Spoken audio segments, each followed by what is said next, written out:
আসসালামু আলাইকুম। কেমন আছেন আপনারা সবাই?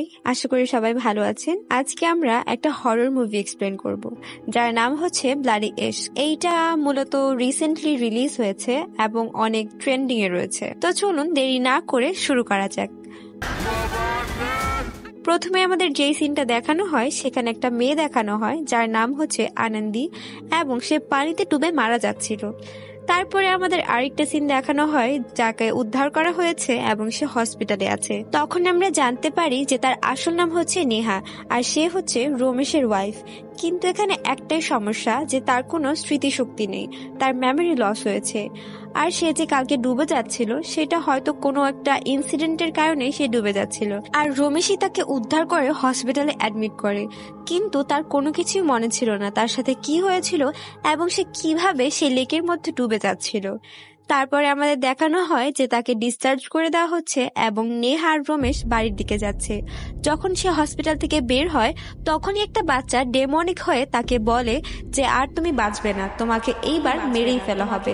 তখন আমরা জানতে পারি যে তার সাথে যা কিছু হয়েছিল তার সুপার ন্যাচারাল পাওয়ার করেছিল, অর্থাৎ কোনো একটা আত্মা এই সবকিছুতে ইনভলভ রয়েছে। তখন আমাদের দেখানো হয় যে তারা বাড়িতে পৌঁছে গিয়েছে। তারা আসলে স্কটল্যান্ডের একটা আইল্যান্ডে থাকছিল। যখনই নেহা বাসার ভিতরে প্রবেশ করে তখন আমরা একটা সুপার ন্যাচারাল পাওয়ারের অনুপস্থিতি অনুভব করতে পারি, কারণ নেহার এক্সপ্রেশনই সেটা বলে দিচ্ছিল। আসলে তারা খুব রিচ ছিল এবং নেহা ইন্ডিয়া থেকে স্কটল্যান্ডে এসেছিল পড়াশোনা করতে। তখনই তার সাথে রমেশের পরিচয় হয় এবং তারা দুইজন একে অপরকে পছন্দ করে এবং একটা লাভ লাইফ শুরু হয়ে যায়। শেষমেশ তারা বিয়ে করে নেয়। এরপর আমাদের দেখানো হয় যে তার কোনো কিছুই মনে নেই, কিন্তু তারপরেও সে অনেক কিছু মনে করার চেষ্টা করছে। কিন্তু যখন সে রমেশের ঘনিষ্ঠ হয় তখন সে বুঝতে পারে যে তার রমেশের ভালোবাসার উপর ডাউট করার কোনো অধিকারই ছিল না, কারণ সে তাকে আসলে অনেক বেশি ভালোবাসে। এরপর আমাদের দেখানো হয় যে তাদের এই রোম্যান্সটা বেশি দিন টিকতে পারে না। যতগুলো কাজ ছিল সেগুলো একদম ভেঙে গুঁড়ো গুঁড়ো হয়ে যায় এবং এই সিনটা দেখে রমেশ খুবই ভয় পেয়ে গিয়েছিল, কিন্তু নেহাকে এইটা বুঝতে দিচ্ছিল না। বলছিল যে সেখানে একটু কাজ করানো বাকি আছে, তাই এমনটা হয়েছে। নেহাও তার কথায় এগ্রি করে, কিন্তু কোথাও কোন একটা গরমিল লেগেছিল। এরপরে আমাদের দেখানো হয় যে তাদের এই ভালোবাসা বেশি দিন টিকতে পারে না, কারণ বাসায় হঠাৎ করে কোনো একটা মেয়ের রোম্যান্স করার শব্দ পাওয়া যাচ্ছিল এবং কেউ নেহাকে ধাক্কা দিয়ে চলে যাচ্ছিল। এমনকি যে কিছু জিনিসপত্র ছিল যেগুলো মাটিতে পড়লে একটা বুকশেলফের নিচে চলে যাচ্ছিল, কিন্তু নিচে গিয়ে দেখলে সেখানে কোনো কিছুই পাওয়া যাচ্ছিল না। বাসার মধ্যে অনেক কিছুই হন্টেড হচ্ছিল।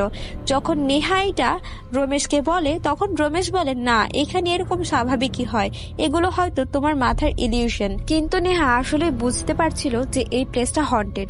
এরপরে আমাদের রমেশ আর নেহাকে দেখানো হয় যারা লিফটের সামনে কথা বলছিল।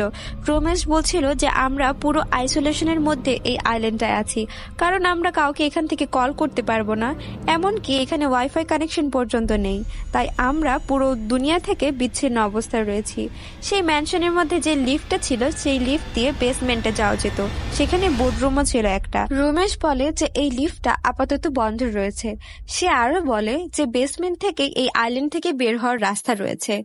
তারপরে দেখানো হয় যে রমেশ নেহাকে বলছে যে তাদের একটা অনেক বড় বিজনেস ছিল, কিন্তু লকডাউনে সেই বিজনেসটা বন্ধ হয়ে যায়।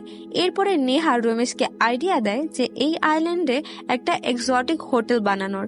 সেখানে কিছু হোয়াইট ওয়ার্কার্সদের ডাকা হয় এবং এই আইল্যান্ডটাকে একটা এক্সোটিক হোটেলে রূপান্তর করে দেওয়া হয়। নেহার যেহেতু সবকিছু মনে নেই, সে সবকিছুই মেনে নিচ্ছিল এবং রমেশ তাকে বলে এরপরে আমরা এখানে শিফট করে যাই। এরপরে আমাদের দেখানো হয় যে নেহার সাথে তার বেস্ট ফ্রেন্ড আয়েশা দেখা করতে এসেছে। আয়েশার চোখের উপর থেকে গাল পর্যন্ত একটা কাটা দাগ রয়েছে। আয়েশা নেহাকে অনেক কিছু রমেশের বিরুদ্ধে বলে এবং তাকে খেপাতে থাকে। আসলে তার বিরুদ্ধে সে তাকে ইনফ্লুয়েন্স করতে থাকে। সে অনেক কিছু বলে, তাই নেহা আর রমেশের মধ্যে বনাবনি হচ্ছিল না, তারা কিছুটা দূরে সরে যাচ্ছিল। তখন রমেশ নেহাকে বলে যখন তাদের বিয়ে হয়েছিল বিয়ের আগে আয়েশা নেহাকে একটা চিঠি লিখেছিল যাতে রমেশের বিরুদ্ধে অনেক কথা লেখা ছিল। এরপরে আমাদের দেখানো হয় রাতের বেলায় যে লিফটটা কাজ করছিল না সেটাও কাজ করছে এবং নেহা লিফটে উঠে পড়ে। যখন সে লিফটে ওঠে আমাদের সিলিং এর উপরে দেখানো হয় যে একটা লেডি গোস্ট। তখনই আমরা বুঝতে পারি এই বাসার মধ্যে যে স্পিরিটটা রয়েছে সেটা আসলে একটা মেয়ের। নেহা যখন বেসমেন্টে যায় সেখানে সে হন্টেড কিছুর উপস্থিতি অনুভব করতে পারে এবং বুঝতে পারে যে এখানে কোনো গোস্ট রয়েছে। এরপরে সে সেখানে একটা কার্ড পায়, যে কার্ডটা দেবদত্ত নামের একটা লোকের ছিল। এরপরে সে উপরে আবার ফিরে আসে এবং দেখানো হয় তাদের রুমের মধ্যে, অর্থাৎ বেডরুমের মধ্যে আয়শা রয়েছে। বিষয়টা খুবই উইয়ার্ড ছিল, এমনকি আয়শাও দেবদত্ত সম্পর্কে জানতো। তখন নেহা দেবদত্তের সাথে পাহাড়িতে গিয়ে কথা বলে আসে এবং তাকে এখানে আসতে বলে। যখন সে দেবদত্তের সাথে কথা বলতে গিয়েছিল, সে জানতে পারে যে দেবদত্তের সাথে তার আগেও দেখা হয়েছিল, কিন্তু তার যে বড় একটা অ্যাক্সিডেন্ট হয়েছে তার আগেও তার একটা অ্যাক্সিডেন্ট হয়েছিল। সে অ্যাক্সিডেন্টের পরেই তার সাথে দেবদত্তের দেখা হয়েছিল। এমনকি দেবদত্তের সাথে তার মেইন যে কারণ ছিল দেখা হওয়ার, সেইটা হচ্ছে নেহার যে হাজবেন্ড রয়েছে অর্থাৎ রমেশ, তার বাবার মৃত্যু সম্পর্কে একটা কেস ওপেন হয়েছিল। মানে তার বাবা কিভাবে মারা গিয়েছে এটা খুব একটা রহস্যজনক বিষয় ছিল, এবং কে তাকে মেরেছে এটা নিয়েও কেউ সবাই সন্দিহান ছিল। তাই এই কেস নিয়েই দেবদত্তের সাথেই তার দেখা হয়। দেবদত্ত একজন পুলিশ অফিসার ছিল, তাই তাকে ইনভেস্টিগেট করার জন্য হয়তো এই কেসটা দিয়েছিল। দেবদত্ত তাকে জানায় তার হাজবেন্ড এখানে কোথাও না কোথাও ইনভলভ রয়েছে। তার হাজবেন্ডের বিরুদ্ধে কোনো প্রুফ না থাকলেও সেই হয়তো তার নিজের বাবাকে মেরে ফেলেছে। এরপর আমাদের পাস্ট একটা সিন দেখানো হয়, যেখানে নেহা রমেশকে জিজ্ঞেস করছে যে এই বাসায় কি কোনো কিছু হন্টেড রয়েছে কিনা। বেসমেন্টে সে অনেক আগে থেকেই যেতে চাইতো, কারণ বেসমেন্ট সম্পর্কে তার একটা কিউরিওসিটি কাজ করত। তখন সে একদিন রমেশ কাজ করছিল তাকে টেনে নিয়ে বেসমেন্টে নিয়ে যায় আর বলে যে এই রুমটা কেন আটকানো। তখন রমেশ তাকে বলে যে বিল্ডিংটা খুবই পুরনো হয়ে গিয়েছে, তাই এটার খুঁটিগুলো নড়বড়ে হয়ে গিয়েছে, এটাকে শক্ত রাখার জন্য রুমটা আমরা আটকে দিয়েছি। কিন্তু তখন রেখা এটা শুনতে চায় না, আর রমেশ তাকে যখন ধাক্কা দেয় তখনই তার হাত থেকে ওই পুলিশ অফিসারের কার্ডটা সেখানে পড়ে যায় আর তার মাথায় একটা আঘাত লাগে। এইটা তার অ্যাক্সিডেন্ট হওয়ার আগেকার ঘটনা। এরপর আমাদের দেখানো হয় দেবদত্ত নেহার সাথে দেখা করতে এসেছে, সেখানে আয়শাও রয়েছে এবং তার হাজবেন্ডকে নিয়ে সেখানে কথা ওঠে। তখন নেহাও তার হাজবেন্ডকে কোথাও না কোথাও সন্দেহ করছিল, আর দেবদত্ত বলে যে তার হাজবেন্ডই হয়তো তার ফাদার ইন লর মৃত্যুর পেছনে রয়েছে। কথায় কথায় সেখানে বেসমেন্টের কথাও ওঠে, আর সেখান থেকেই পুলিশ অফিসার বলে হয়তো তুমি বেসমেন্ট থেকে পানিতে পড়ে গিয়েছিলে। পানিতে পড়ে যাওয়ার কারণে নেহার পানি থেকে একটা ভয় সৃষ্টি হয়, তাই সে আইল্যান্ড থেকে দূরে কোথাও যেতে চাচ্ছিল কিন্তু যেতে পারছিল না। এরপরে সে ট্রুথটা ইনভেস্টিগেট করার জন্য অনেক চেষ্টা করছিল এবং অনেক কিছু রিকল করার চেষ্টা করছিল, কিন্তু কোনো কিছুই সে মনে করতে পারছিল না। এরপরে সে একটা বুক পায় যার মধ্যে সে একটা গোস্ট হান্টারের একটা রিসিট পায়, যের মধ্যে সে তাদেরকে 500 ইউরো পর্যন্ত পে করেছিল। তাই সে অনেক সাহস জুটিয়ে সেখানে বেরিয়ে পড়ে। সেখানে যাওয়ার পরে তারা তাকে জানায় তার বাসায় তারা ইনভেস্টিগেট করেছিল এবং তারা একটা পেন্ডেন্টও পেয়েছে। সেই পেন্ডেন্টটাই আসলে ওই গোস্টের সাথে রিলেটেড ছিল। তখন সেখানে যে মিডিয়াম ছিল সে বলে তোমার এই পেন্ডেন্টটা যদি তুমি সল্ট ওয়াটারের মধ্যে ডিজলভ করে পুড়িয়ে ফেলো তাহলে হয়তো তুমি রিলিফ পেয়ে যেতে পারো। এরপরে দেখানো হয় যে সেই গোস্ট হান্টাররা নেহাকে হেল্প করে এবং সেই পেন্ডেন্টটা সল্ট ওয়াটারের মধ্যে ডিজলভ করে, কিন্তু সেটা বেরিয়ে একটা রুমের মধ্যে চলে যায়। যেই মেয়েটা নেহার হেল্প করছিল সেই রুমের মধ্যে প্রবেশ করে এবং হঠাৎ করে সেই রুমটা লক হয়ে যায়, আর সেই মেয়েটা হঠাৎ করে পজেসড হয়ে যায়। পজেসড হয়ে সে কিছু একটা বলতে থাকে রাশিয়ান ভাষায়। তার ফেসটাও এতটা বড় হয়ে যায়, সেটা দেখতে খুবই বীভৎস লাগছিল। এরপরে আমাদের নেহাকে দেখানো হয় যে বাসায় ফিরে আসে এবং একটা ক্যামেরার মাধ্যমে দেখতে চেষ্টা করে যে বাসার মধ্যে হচ্ছেটা কি। যখন সে ক্যামেরার ফুটেজটা দেখতে পায় সেখানে দেখানো হয় যে একটা লেডি গোস্ট সেখানে রয়েছে, এবং নেহা জানতে পারে যে সেই প্লেসটা আসলে হন্টেড আর একটা লেডি গোস্ট সে সবকিছু করছে। নেহা যে ক্যামেরাটা বসিয়েছিল সেইটা ওই গোস্টটা সেখানে যে বুকশেলফ ছিল সেটার নিচে ফালিয়ে দেয়, যেখানে গেলেই সবকিছু গায়েব হয়ে যাচ্ছিল, ডোরেমনের পকেটের মতো। যাই হোক, সেখানে যাওয়ার পরে নেহা যখন সেই বুকশেলফের নিচে হাত দেয় সে একটা পেন ড্রাইভ পায়। পেন ড্রাইভটা যখন সে ওপেন করে সে ভেতরে একটা ভিডিও দেখতে পায়। সেই ভিডিওটা ছিল রমেশের। আসলে রমেশ সবকিছুই জানতো যে এই প্লেসটা হন্টেড এবং সে আসলে ভয়ও পাচ্ছিল। আসলে সে এতদিন একটা ফেক ইমেজ নিয়ে সবার সাথে কথা বলছিল যে সে কোনো ভয় পায় না এবং এই প্লেসটাও হন্টেড না। তখন নেহা রমেশকে জিজ্ঞেস করে যে সবকিছু কি হচ্ছে আর তুমি বা এই সবকিছু কেন লুকোচ্ছ আমার কাছ থেকে। তখন রমেশ নেহাকে বলে যে অনেক আগে তোমার একটা বেস্ট ফ্রেন্ড ছিল, সে আমাদের এখানে এসেছিল এবং তোমার সাথেও তার সম্পর্ক অনেক ভালো ছিল। যখন সে আমাদের বাড়িতে আসে সে আমার ড্রিঙ্ক এবং তোমার ড্রিঙ্কে কিছু একটা মিলিয়ে দিয়ে সে আমার সাথে ইন্টিমেট হয়ে যায় এবং ভিডিও ধারণ করে। তারপরে আমাকে সেই ভিডিও দেখিয়ে ব্ল্যাকমেল করতে থাকে আর 50,000 10,000 পাউন্ড ডিমান্ড করতে থাকে, কিন্তু আমরা সেটা তাকে দিতে নারাজ ছিলাম। তাই আমাদের ভিডিও ভাইরাল করে দেওয়ার হুমকি দিচ্ছিল। কিন্তু আমাদের ফ্যামিলির অবস্থা এমনিতেই খারাপ ছিল, বিজনেসও বন্ধ হয়ে গিয়েছিল, হাউস রেনোভেট করার জন্য টাকা পয়সা ছিল না। তাই আমরা তাকে কোথা থেকে এতগুলো টাকা দিতাম? তাই আমি তাকে শেষ করে দিয়েছিলাম, অর্থাৎ রমেশ তাকে মেরে ফেলেছিল।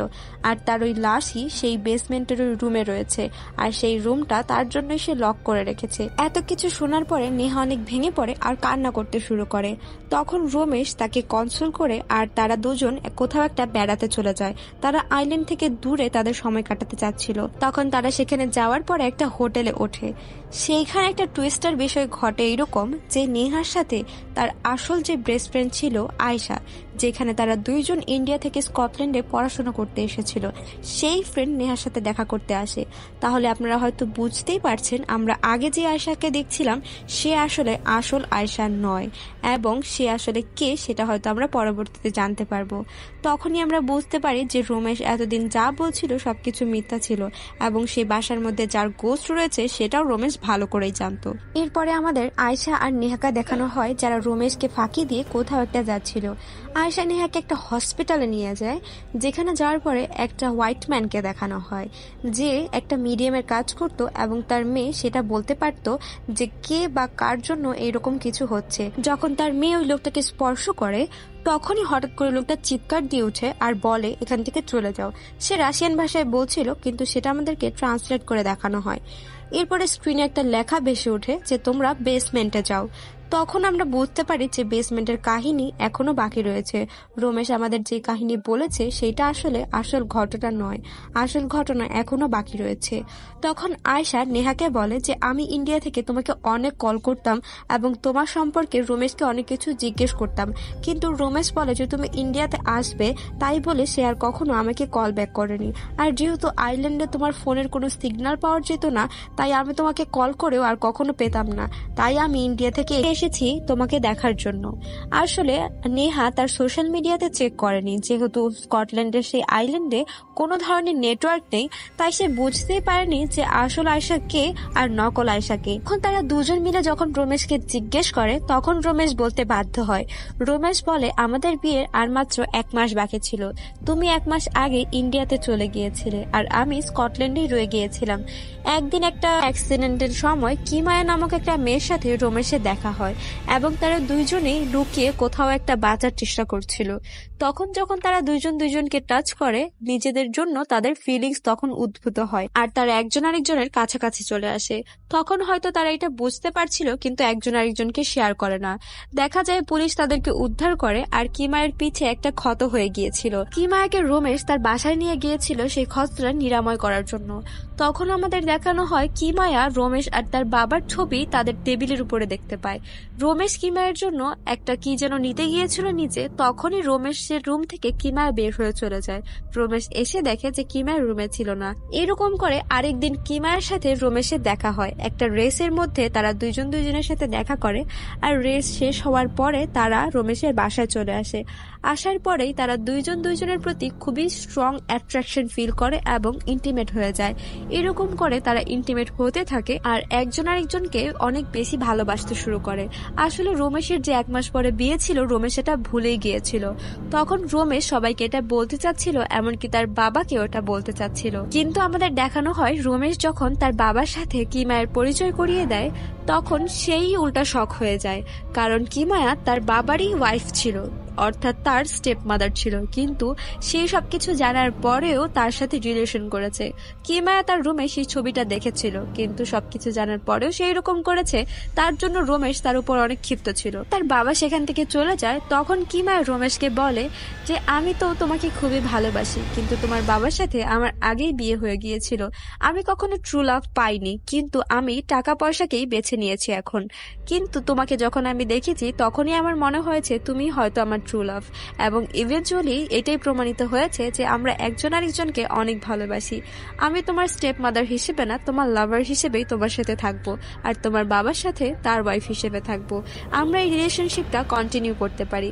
কিন্তু রমেশ তার উপরে খুবই রেগেছিল আর তাকে অনেক উল্টাপাল্টা কথা বলে সেখান থেকে চলে যায়। কিমাও সেখান থেকে চলে যায়, কিন্তু সে কাউকেই কিছু বলতে পারছিল না, কারণ সে নেহার উপরে চিট করছিল। আসলে রমেশ খুবই একটা ব্যাড সিচুয়েশনের মধ্যে দিয়ে যাচ্ছিল। সে একদিন খুব সাহস জুগিয়ে তার বাবার কাছে যায় সবকিছু স্বীকার করার জন্য, কিন্তু দেখা যায় সেখানে কিমায়া চলে আসে আর পেছন থেকে তার বাবার মাথায় আঘাত করে তার বাবাকে মেরে ফেলে। আসলে কিমায়া তখন একটু সাইকোপ্যাথ টাইপের অ্যাক্ট করছিল, আর সে বলে যে তোমাকে আমি অনেক ভালোবাসি, তোমার সাথেই থাকতে চাই। আসলে সে তাকে নিজের করে নিতে চাচ্ছিল এবং রমেশের প্রতি সে কিছুটা অবসেসড হয়ে গিয়েছিল। তখনই রমেশ না চাইতেও কিমায়াকে ধাক্কা দেয় এবং অ্যাক্সিডেন্টালি কিমায়া সেইখানে যে কাজ ছিল সেটা ভেঙে বাহিরে চলে যায় এবং মারা যায়। তখন রমেশ কি করবে সেটা বুঝে উঠতে পারছিল না, তাই তার বাবার লাশ আর কিমায়ার লাশ দুইটাই বোটে করে নিয়ে সে কোথাও একটা নিয়ে ব্লাস্ট করে দেয়। কিন্তু বোটের মধ্যেই তার জ্যাকেটটা রয়ে যায়, যেটা পরে দেবদাত নামক ওই পুলিশ অফিসারটা পেয়েছিল, তাই তাকে সে সন্দেহ করছিল। যাই হোক, এরপরে আমাদের দেখানো হয় যে কিমায়া এতটাই অবসেস ছিল যে সে মারা যাওয়ার পরেও তার বডির মধ্যেই ঢুকে পুরা বডিটা নিয়ে রমেশের কাছে ফিরে আসে। কিন্তু রমেশ সেখানে ভয় পেয়ে তাকে সেই বেসমেন্টের রুমে বেঁধে রাখে আর তাকে পানিতে ডুবিয়ে ফেলার প্ল্যান করে।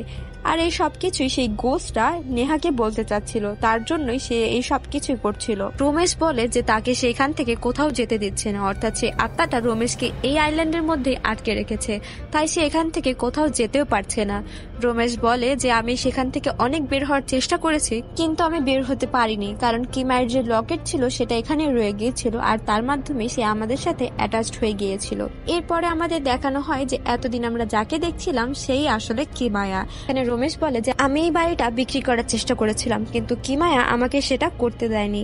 এরপরে আমাদের দেখানো হয় যে রমেশ আবারও তাদের বাড়ির পেপারসটা নিতে বেসমেন্টে যায়। সেখানে যাওয়ার পরে রমেশের পেটের মধ্যে কিমায়ের আত্মা কিছু একটা ঢুকিয়ে দেয় এবং তাকে আহত করে দেয়। অন্যদিকে আমাদের নেহাকে দেখানো হয় যে সেই আত্মার দিকেই যাচ্ছিল, কিন্তু সেই আত্মা সেখানে অনেক ভাঙচুর করে এবং নেহাকেও ক্ষতি করার চেষ্টা করে।